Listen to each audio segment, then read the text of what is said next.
네, 제가 하나님의 말씀을 봉독하도록 하겠습니다. 그러므로 주 안에서 갇힌 내가 너희를 권하노니 너희가 부르심을 받은 일에 합당하게 행하여 모든 겸손과 온유로 하고 오래 참음으로 사랑 가운데서 서로 용납하고 평안에 매는 줄로 성령이 하나 되게 하신 것을 힘써 지키라. 아멘. 하나됨을 힘써 지키는 공동체라고 하는 제목으로 하나님의 말씀을 증거하도록 하겠습니다. 한 주간도 평안하셨습니까? 네. 또 새로운 공간에서 예배드리니까 또 새로운 느낌이 나네요, 맞죠? 네. 이게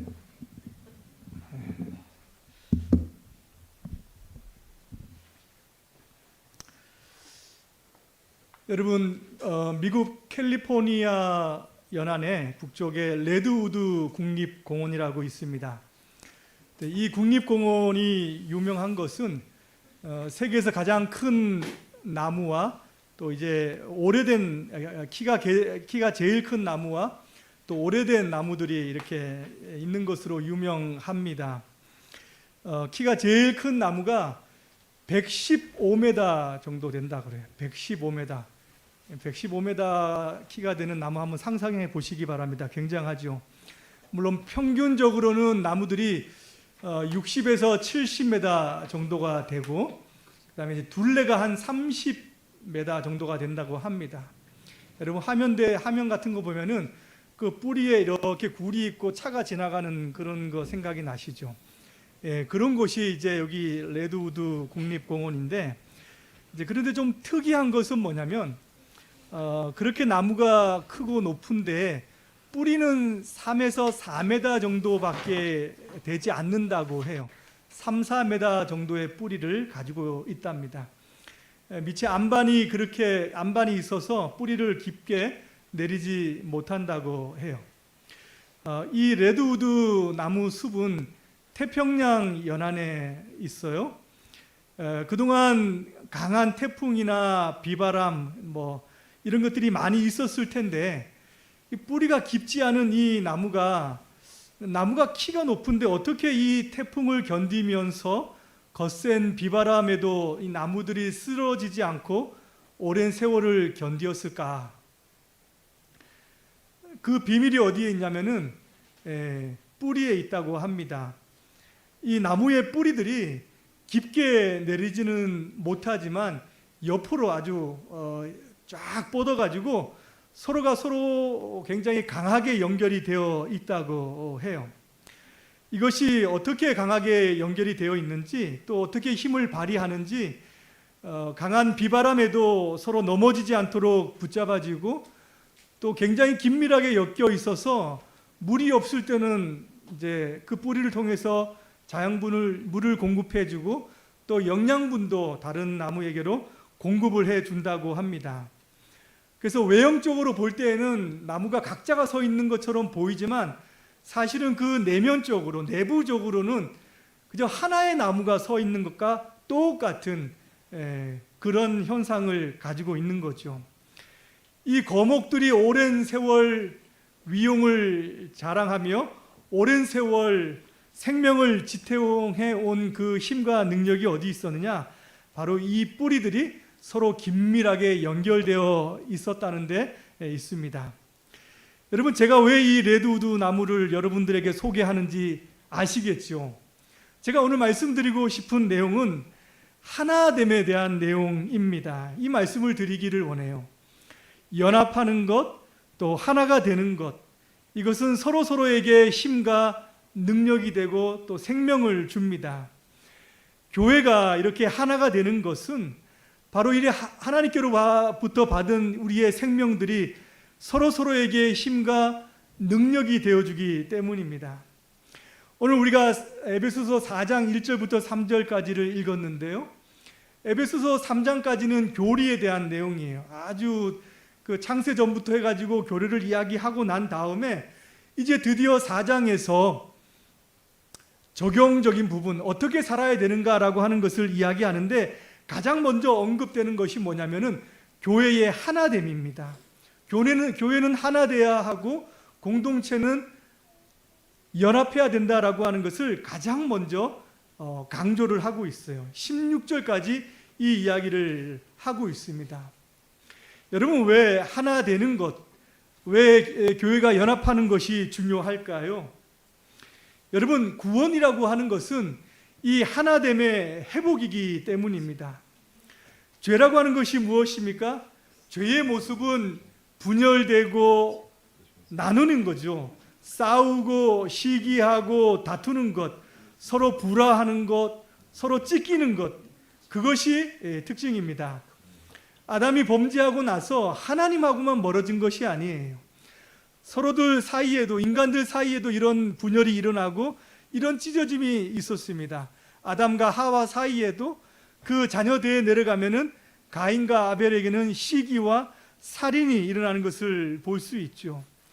그래서 서로 미워하는 것, 불신을 심어주는 것, 이간질하는 것, 나누게 하는 것, 이건 전부 다 사단이 잘 쓰는 도구인 것입니다. 구원이라고 하는 것은 그 모든 것으로부터 회복이기 때문에 찢어진 것들이 다시 하나가 되는 것이고, 나뉘었던 것이 서로 붙어지는 것이고, 또 균열되었던 것이 서로 화평을 이루는 것, 이것이 바로 구원입니다. 여러분, 천국과 지옥의 차이가 무엇이겠습니까? 한 분이 꿈을 꿨는데 지옥을 가봤답니다. 가봤더니 놀라운 게, 지옥에는 그 상에 음식이 가득 차려져 있다고 해요. 사람들을 보니까 전부 다 빼빼 말라가지고 전부 이렇게 거의 굶주려서 아사지경이 되더랍니다. 더 놀라운 건 뭐냐면은 거기는 약 2m 되는 젓가락이 있는데 그 젓가락으로 잡아서 자기 입에 넣지를 못해가지고 먹지를 못해가지고 다 이렇게 말라 비틀어졌다고 해요. 이 사람이 다시 천국을 가봤습니다. 천국에 갔더니 놀라운 게, 천국에 똑같이 큰 상이 있고 다 먹는 음식이 차려져 있다는 거예요. 근데 사람을 보니까 사람들이 어때요? 포동포동 살이 쪄 있고 또 행복해 있다는 거죠. 또 특이한 것은 거기에도 동일하게 2m 되는 젓가락이 있는데 거기는 어떻게 하고 있는 거예요? 이야, 아시네. 서로 먹여주고 있다는 거죠. 자기가 먹으려고 하지 않고 그 긴 젓가락으로 서로 먹여주고 있다라고 하는 거. 그러니까 천국과 지옥의 차이가 뭡니까? 서로 분열되고 서로 각자이고 서로 나뉘지만은 천국은, 구원이라고 하는 것은, 회복이라고 하는 것은 서로가 서로를 위해 주는 것이고 도와주는 것이고 아껴주는 그런 모습이 있는 것이 천국이죠. 맞죠? 이 예화는 분명히 한국에서 나왔을 겁니다. 서양에서는 이런 예화가 없어요. 왜 그러죠? 젓가락이 없습니다. 서양에는. 아마 포크를 가지고 얘기했을지 모르겠습니다. 서로가 서로를 위해서 존중해주고 다툼이나 싸움으로 경쟁하지 않고 아끼고 사랑하는 것, 그것이 천국이죠. 그런 의미에서 구원은 하나됨의 회복을 뜻하는 것입니다. 신자는 십자가로 말미암아 하나님과 회복되었을 뿐만 아니라 하나님과 회복된 사람들은 바로 이웃에게도, 다른 사람들에게도 바로 이 화평을 전하는 사명을 가지고 있는 것이고, 자기 스스로도 다른 사람들과 화목하며 살아가기를 원하고 또 그렇게 살아가는 사람들을 이야기하는 것이죠. 이렇게 구원받은 백성들을 불러 모아놓은 공동체가 바로 교회입니다. 교회는 그래서 하나 되어져야 되는 것이고 화목한 공동체로 또 하나 되는 공동체여야 되는 것이죠. 근데 어떻게 하면은 이 교회가, 이 하나님께서 불러주신 구원의 공동체가 하나됨을 유지할 수 있을까? 더욱더 연합하면서 서로 성장하는 그런 모습으로 하나님 앞에 나타나고 세상에 그 빛을 보여줄 수 있는가라고 하는 거예요. 오늘 말씀을 통해서 하나가 되기 위해서 내 자신에 대해서는 어떤 태도와 그런 마음가짐을 가져야 되고, 또 다른 사람들을 바라볼 때에는 어떠한 태도로 바라봐야 되는지, 또 마지막으로 정말 중요하게 힘써야 되는 것이 무엇인지, 이 내용들을 말씀을 통해서 한번 살펴보고자 합니다. 가장 먼저 자기 자신에 대한 태도입니다. 여러분, 서로가 하나가 되기 위해서, 서로 연합하기 위해서는 우리 자신이, 내 자신이 스스로가 어떤 모습을 가져야 될까요? 자기 스스로가 다른 사람 앞에서 조금 더 낮아지는 태도와 모습을 가져야 합니다. 상대방을 자기 자신보다 조금 낮게 여기는 거예요. 낮게 여기는 게 아니라 조금 낮게 여기는 그런 마음과 태도를 우리가 가지고 있어야 됩니다. 이런 마음이 어떤 마음입니까? 겸손이라고 이야기하죠. 겸손이 무엇입니까? 라고 물어본다면 그 반대를 생각해 보면 됩니다. 겸손의 반대가 뭐예요? 교만. 그러면 딱 생각이 나죠. 맞죠? 교만 그러면 우리는 어떤 마음이 듭니까? 자기 자신을 높이 여기는 마음, 다른 사람들보다 내가 좀 낫다라고 하는 마음, 그래도 내가 좀 특별하다는 생각을 가지고 있는 마음, 그래서 자랑하는 마음, 내세우고 싶은 마음, 그런 태도가 바로 교만이죠. 여러분, 상대방을 대할 때 자기 자신이 다른 사람들보다 조금 더 낫다라고 이렇게 여기고 한다면은 그 사람을 대할 때 어때요? 조금 가까이 가기 너무 먼 당신, 이렇게 우리가 생각이 되지 않습니까? 뭔가 이렇게 친해지고 싶어도 조금 가까이 가지 못하는 그런 모습이 있습니다. 사람들은 그런 사람들보다는 반대편에 조금 전에 얘기했던 사람들을 더 좋아해요. 가까이 가고 싶어 합니다. 스스로를 낮추고 상대방을 자기 자신보다 조금 더 높게 여겨주고, 그런 사람에게 가면은 자기의 이야기를 잘 경청해주고 또 호응해주고 또 그 말과 그 인격 자체를 존중하고, 그 사람에게 가면 내 스스로가 조금 위안받고 위로받는다는 마음이 들기 때문에 사람들은 그 사람에게 가까이 갑니다. 이런 사람들에게 자기의 속마음도 털어놓기도 하고 자기의 어려움도 우리가 나누기도 하죠.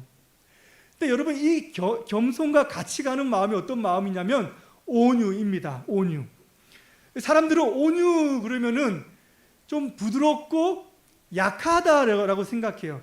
조금 부드럽긴 부드러운데 뭔가 약하다라고 생각하는데, 성경에서 이야기하는 온유는 절대 그렇지 않습니다. 부드러운 건 맞지만은 약한 것이 아니라 강한 능력이 그 가운데 함께 있는 것을 이야기해요. 이 온유라고 하는 단어는 야생마가, 아주 힘 있는 야생마가 그 주인에 의해서 잘 통제되고 잘 제어되는 그런 상태를 온유라라고 이렇게 이야기를 합니다. 성경에 보면은 이 온유에 대해서 아주 특별한 사람이 있었어요. 누구냐면은 바로 모세입니다. 모세에 대해서 뭐라고 이야기하냐면, 모세는 온유함이 온 지면의 모든 사람보다 승하더라, 높더라라는 그런 말씀을 하고 있는 거죠. 이 말씀은 모세가 굉장히 부드럽고 친절하다라고 하는 그런 의미가 아닙니다. 부드러운 건 맞지만은 그는 하나님의 말씀과 하나님의 능력에 의해서 잘 제어가 되고, 하나님의 그 다스림에 의해서 그 권세가, 그 지도적인 권세가 잘 통제되었다라고 하는 그런 얘기를 하는 거예요. 그래서 온유한 사람은, 이 온유한 마음을 가지고 있는 사람들은 잘 한쪽으로 치우치지 않습니다. 사람은 대부분 많은 경우 어떻습니까? 좀 치우치는 경향이 있잖아요. 자기가 좋아하는 사람, 또 자기하고 말이 잘 통한 사람들에게는 과도할 정도로 좀 잘 대해주는 경향이 있죠. 맞죠? 그 반대로 그렇지 못한 사람들에 대해서는 가깝지 않은 사람들에 대해서는 좀 지나칠 정도로 소홀하는 경향이 있습니다. 근데 온유함을 가진 사람들은 가까운 사람이라도 친절하게 어떤 잘못된 것과 부족한 것은 잘 이야기해 줄 수 있는 마음이기도 하고, 또 나랑 좀 친하지 않다 하더라도 잘한 것에 대해서는 칭찬을 해주고 격려해주는 그 마음이 바로 온유입니다. 여러분, 자기 자신을 겸손과 온유로 겸비한다 하면은 이것은 사람들과 하나가 되고 연합하는데 아주 좋은 강점이 된다는 거예요. 여러분, 이 온유와 겸손은 누구의 성품입니까? 예수님의 성품이에요. 세상에 자기 스스로 나는 이런 성품을 가졌다라고 얘기하는 사람이 없는데, 예수님께서는 자기 자신에 대해서 나는 마음이 온유하고 겸손하다라고 이렇게 말씀을 하셨습니다. 사람들이 왜 예수님을 좋아합니까? 왜 예수님에 대해서 열광하고 예수님을 그렇게 가까이 하고 싶어 했고 예수님께 다가가고 싶어 했을까요? 예수님께 가면은 예수님은 병을 고쳐주시고 오병이어의 기적으로 우리를 먹여주시고 많은 기적을 행했기 때문에 그랬기 때문에 예수님께 갔을까요? 여러분 주위에 능력이 많아요. 돈이 많아요. 병을 잘 고치는 의사가 있어요. 그러다 하더라 그런 얘기를 들으면 막 갑니까 여러분? 가요? 막 가요? 갔는데 그 사람이 까칠해. 오자마자 얼굴 보고 야 너는 저 뒤로 가 이러면서 사람을 무시하고 이러면 가겠습니까? 가야 될 때가 있겠죠. 맞죠? 근데 대부분의 사람들은 그렇다 하더라도 가지 않죠. 예수님을 좋아했던 이유는 예수님이 겸손하시고 예수님이 온유하셨기 때문입니다. 그분에게는 적대감이 없어요. 우리의 마음을 다 이해해 줍니다. 우리의 연약함에도 우리의 부족함에도 정죄감을 주지 않습니다. 있는 그대로 받아주시고 무엇이 좋은 것인지 선한 길로 안내해 주기 때문에 그래서 그분에게 가면 무엇이 있냐면은 쉼이 있는 거예요. 안식이 있는 겁니다. 평안을 누릴 수가 있는 거예요. 세상에 그런 분이 어디 있습니까? 세상에 그런 사람이 어디 있어요? 그러니 모두가 예수님께로 가려고 했던 것이지요. 예수님의 몸된 교회는 예수님을 드러내고 예수님을 표현하고 예수님의 사랑을 전하는 그런 사명을 가지고 있는 거죠.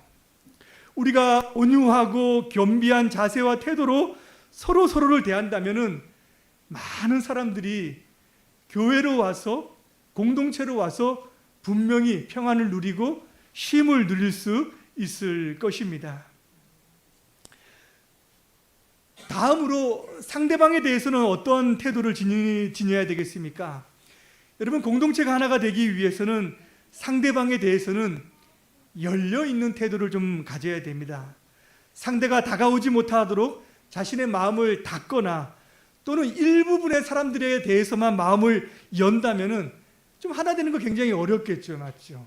저 사람은 좀 마음에 드는 것 같으니까 내 마음을 좀 열어주고 저 사람은 조금 늦게 열어도 되겠다는 생각을 가지면서 닫힌 마음을 가진다면은 이 공동체가 하나 되고 또 연합해 나가는 데 있어가지고 조금 더 어려움이 있을 겁니다.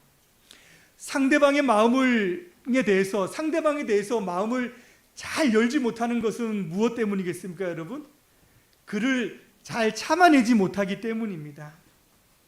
그래서 상대방을 대할 때에 가장 먼저 우리에게 필요한 또 상대방을 대할 때에 필요한 태도는 뭐냐면은 오래 참는 겁니다. 참아내는 것을 이야기해요. 오래 참는 것은 인내하는 것을 이야기하죠. 그가 내 마음에 들지 않는 부분이 있지만 그럼에도 불구하고 조금 더 참아내라라고 이렇게 말씀을 합니다. 오래 참는 것은 사람이 잘 변하지 않기 때문에 내가 원하는 대로 내가 한마디 하는 대로 잘 변하면 뭐 참을 일이 있겠습니까? 맞죠? 근데 수십 년을 살지만은 그 잘 안 변하기 때문에 우리가 그것을 참아내는 것이 필요한 것입니다. 사람은 서로에 대해서 참아내는 만큼 그 관계가 유지가 되는 겁니다. 내가 저 사람을 더 이상 참아내지 못하겠다라고 생각하면은 사실 그 관계는 조금 어려워지고 금이 가기 시작하는 것이죠. 친구 관계를 한번 생각해 보십시오. 내가 저 친구는 이제 더 이상 이제는 내가 못하겠다, 내가 못 견디겠다라고 생각하는 그 순간 이제 그 친구와는 마음으로부터 조금씩 멀어지기 시작을 하는 것이죠. 여러분 부부관계도 마찬가지입니다. 부부관계가 잘 유지되는 것, 그것은 낭만적인 사랑에 있지 않습니다. 그래서 있지 않는 거죠. 맞죠? 상대방을 잘 참아내는 데에 있는 거예요. 오랜 세월 다른 삶을 살았습니다. 얼마나 다른 습관과 생각과 가치관을 살아왔는지 모르요. 근데 이제 딱 만나가지고 결혼하기 시작하는데 그거 이제 사랑으로 이제 되는 거는 3개월이죠. 맞죠? 3개월. 신학교 갔더니 교수님이 얘기하더라고. 좋은 건 3개월이면 끝난다라고. 신혼 때 제가 그 얘기를 듣고 내가 깨달았습니다. 아, 3개월이었구나. 내가 이렇게 힘든 이유가 거기에 있었구나. 참아내는 만큼 그 관계도 유지하는 거예요. 얼마나 많은 것이 다른 것이 있습니까? 상대방을 대할 때에 그 다름을 참아내는 것을 시작하는 것이 바로 결혼 생활의 시작이다라고 하는 거예요. 여러분, 이 오래 참음은 하나님의 성품이기도 합니다. 신자가 하나님과 관계를 유지하는 것은 우리가 하나님에 대해서 정말 하나님의 말씀을 잘 순종하고 잘 따르기 때문이 아니죠. 맞죠? 하나님이 우리를 견뎌내시고 우리를 참아내셨기 때문에 우리가 하나님과의 관계를 잘 유지하는 것입니다. 하나님은 죄를 죄대로 심판하시는 분이 아니잖아요. 자신이 원하는 대로 말씀하시고 그것대로 하나하나 다 판단하시며 정죄하시고 징계하시고 꾸중하시는 분이 아니다라고 하는 거예요. 참아내시고 가르치시고 교훈하심으로 말미암아 금방 우리의 마음이 변하지 않는 것을 아시고 그것대로 참아내시는 거예요. 회개하기를 원하고 돌아오기를 바라는 것이죠. 맞죠? 그래서 상대방에 대해서 참아내는 것, 이것이 여러분 화평을 이루는 것입니다. 여러분 농사 지어 본 분은 아실 거예요. 그 논두렁이 있는데 높은 논두렁에 자기 논두렁에 근데 자기 밭이 이렇게 논두렁 위에 있습니다. 밑에도 논두렁이 있어요. 근데 논을 하려면 밭에다 뭘 대야 됩니까? 물을 대야죠. 물을 대고 이렇게 됩니다. 물을 열심히 댔는데 다음날 가보니까는 그 뚝이 터져가지고 그 물이 밑으로 다 샌 거예요. 맞죠? 무슨 일이 있나. 다음날에 가가지고 다시 또 물을 또 댔습니다. 그러나서 또 다음날 와보니까 또 어때요? 또 터져서 물이 또 내려갔습니다. 화가 납니까? 안 납니까? 화가 나죠. 맞죠? 이분이 예수 믿는 분입니다. 기도합니다. 하나님, 이거 가서 따져야 되겠습니다. 이건 옳지 않는 일입니다. 이런 세상에 이런 일이 있습니까? 라고 생각했는데 하나님이 말씀하시는 거예요. 옳고 그름만 따지지 말고 조금 더 높은 것을 생각해 봐라 라고 하면서 하나님의 음성을 듣고 이제 생각하다가 어떻게 했을까요? 그 다음 날에는 밑에 논에부터 먼저 물을 대주고 자기 논에다가 물을 대준 것이, 밑에 논두렁 주인이 어떻게 보면 어떻게 되겠습니까? 깜짝 놀라겠죠. 맞죠? 와가지고 그 주인한테 그냥 통곡을 하면서 울면서 얘기했다는 거예요. 사실은 몸이 너무 아파가지고 농사를 못 지게 생겨가지고 이거 농사 못 지면 우리가 죽는데 어떻게 합니까? 그래서 내가 죽을 마음으로 이거 뚝을 텄다고. 근데 내가 이런 은혜를 어떻게 입냐고 하면서 자기한테 사죄하고 용서를 빌었다는 거예요. 조금 더 참아내는 거죠. 맞죠? 조금 더 참아내면서 그를 이해하고 그를 생각하는 그 마음이 바로 서로 간에 화평을 이루어 내는 것이다 라고 말씀을 하는 것입니다. 여러분, 사람이 오래 참다 보면은 어떤 마음이 생기냐면 상대방에 대해서 용납하는 마음이 생겨요. 용납하는 마음이 생깁니다. 그래서 상대방에 대해서 성경은 서로를 용납하라 라고 이렇게 말씀을 하세요. 서로를 용납하라. 용납한다는 것은 있는 그대로를 받아준다는 겁니다. 있는 그대로를 받아준다는 거예요.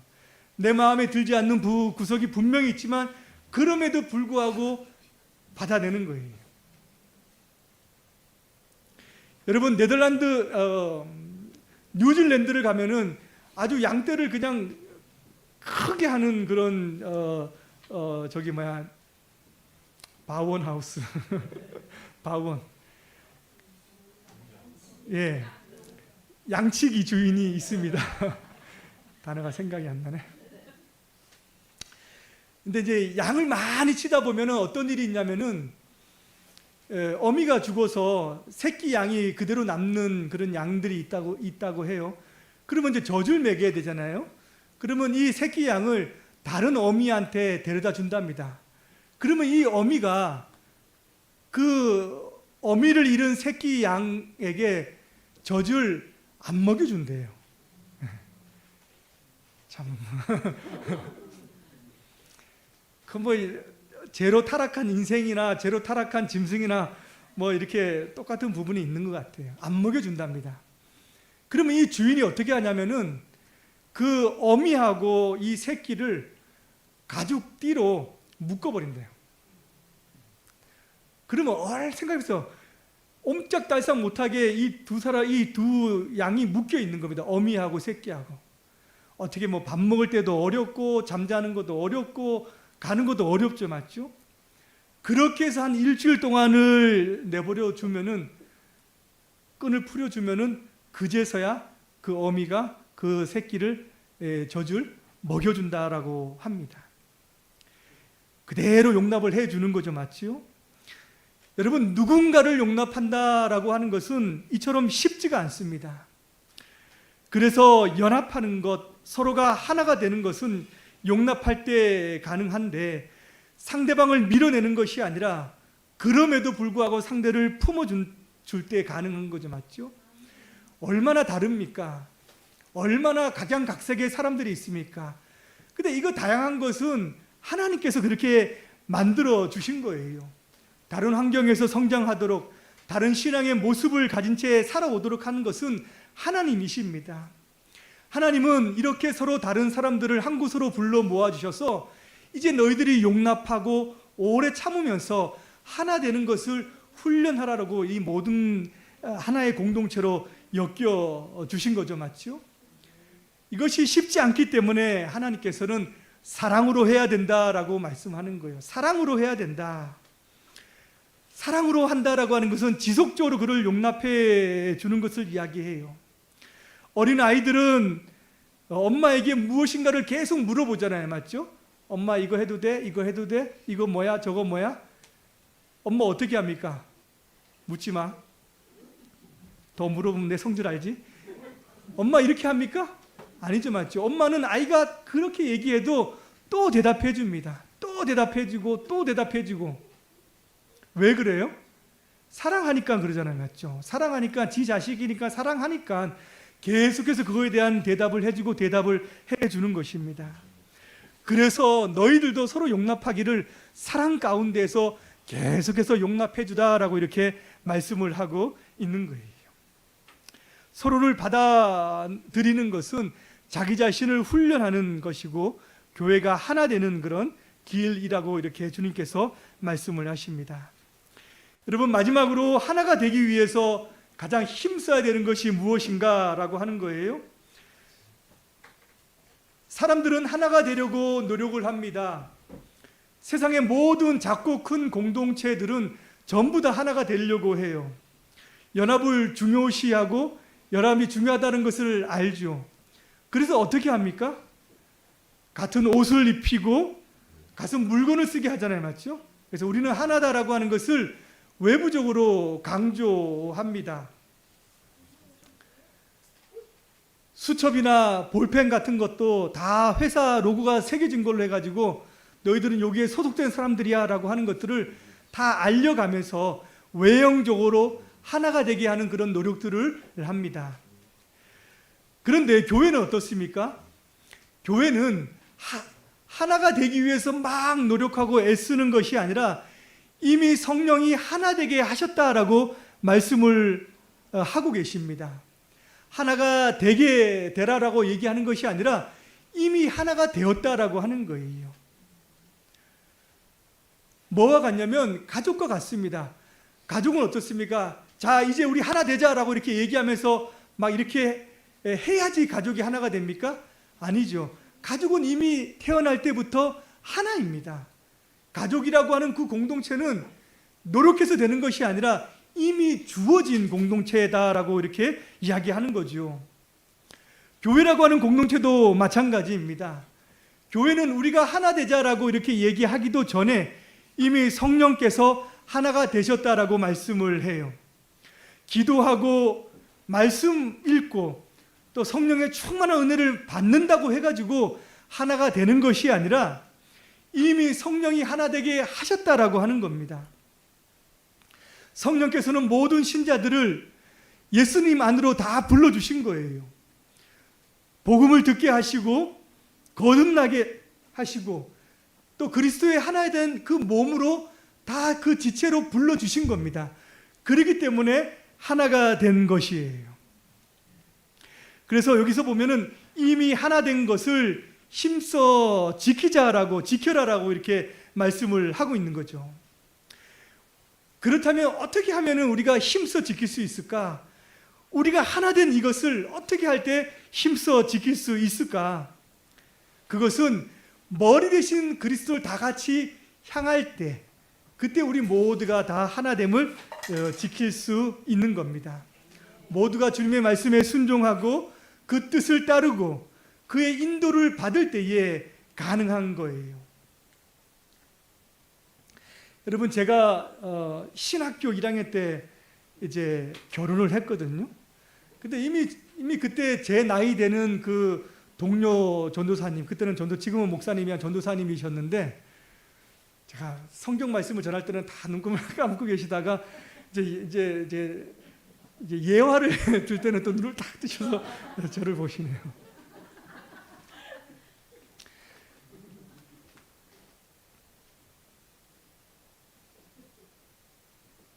제가 결혼을 딱 하는데 이미 저와 나이가 같은 동료 전도사님인데 벌써 결혼해가지고 애가 3명이 있는 거예요. 애가 3명. 그래서 저하고 아내를 불러가지고 이제 결혼 인생 선배로서 이제 이야기를 해주는 겁니다. 결혼한다고 해가지고 사랑이 저절로 이루어지고 행복한 삶을 이루어 나가고 우리가 이야기하는 하나가 될 수 있는 게 아니다. 둘이 서로 사랑한다고 해서 그것이 다 유지되는 것이 아니라는 거예요.